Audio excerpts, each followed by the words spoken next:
வணக்கம் சொந்தங்களே, அன்னைஸ் கிச்சனிலிருந்து உங்கள் அம்மா சசிரேகா சுந்தர். இன்றைக்கி நம்ம கிச்சனில் பார்த்தீங்கன்னா வாழைப்பூ வச்சு தான் ஒரு துவையல் செஞ்சு காட்ட போகிறேன். அதுக்கு என்னென்ன பொருள் வச்சுருக்குன்னு பார்க்கலாம் வாங்க.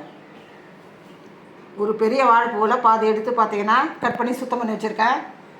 உங்களுக்கு எப்படி சுத்தம் பண்ணுறதுன்னு நான் மறுபடியும் சொல்லித்தரேன். நான் ஒவ்வொரு இதாக இது மாதிரி எடுத்தோம்னு வச்சுக்கோங்களேன், அது உள்ள இது மாதிரி நாம்பு மாதிரி ஒன்று வரும். அதை எடுத்துடணும். நம்ம இந்த நாம்பு மாதிரி எடுத்துடணும். நம்ம இந்த இதழ் மாதிரி ஒன்று இருக்கும், அதையும் எடுத்துடணும். கசப்பு தன்மை இருக்கும், அதனால தான் அதெல்லாம் எடுத்துடணும். பார்த்தீங்கன்னாக்கா இதே மாதிரி தான் ஒரு பூலையும் இது ஒன்று இது ஒன்று இப்படி தான் எடுக்கணும். பார்த்தீங்கன்னாக்கா மீதியெல்லாம் நம்ம எல்லாம் ஆட் பண்ணிக்கலாம். நம்ம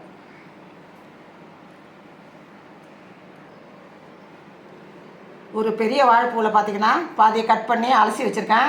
50 கிராம் அளவுக்கு சின்ன வெங்காயத்தை கழுவி கட் பண்ணி வச்சுருக்கேன்.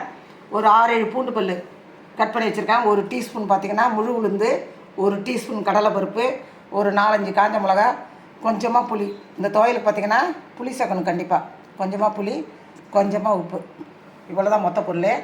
எப்படி சேர்த்துன்னு பார்க்கலாம் வாங்க. அடுப்பத்தை வச்சாச்சு, அந்த மாதிரி நம்ம வானல் வச்சாச்சு.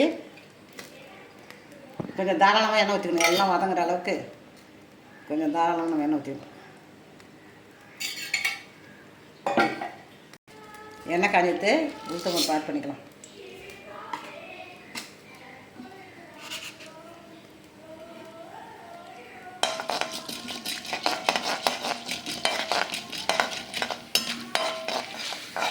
உளுத்தம்பருப்பு பொரியும் போதே நம்ம கடலை பருப்பு ஆட் பண்ணிக்கலாம்.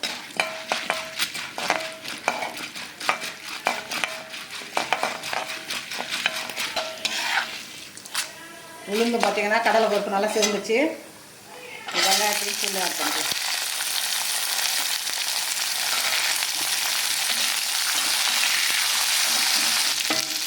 இப்போ காஞ்சல் ஆட் பண்ணிக்கலாம்.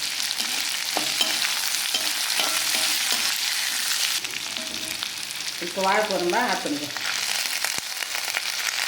இப்போ எண்ணெயிலே நல்லா வதங்கணும். பார்த்தீங்கன்னா இது நல்லா வதங்கினதுக்கு அப்புறம் தான் ஆற வச்சு நம்ம மிக்சியிலே போடணும்.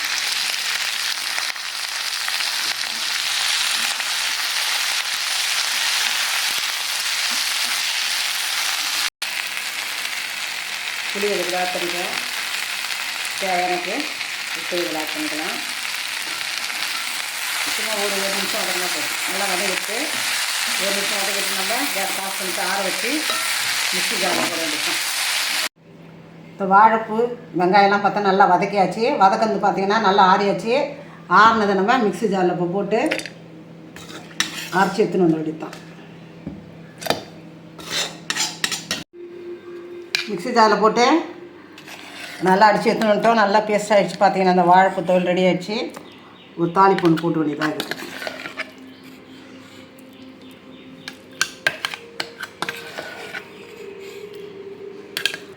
எண்ணெய் நல்லா காஞ்சிட்டு இப்போ கடுகு தூள் பார்க்கணும்.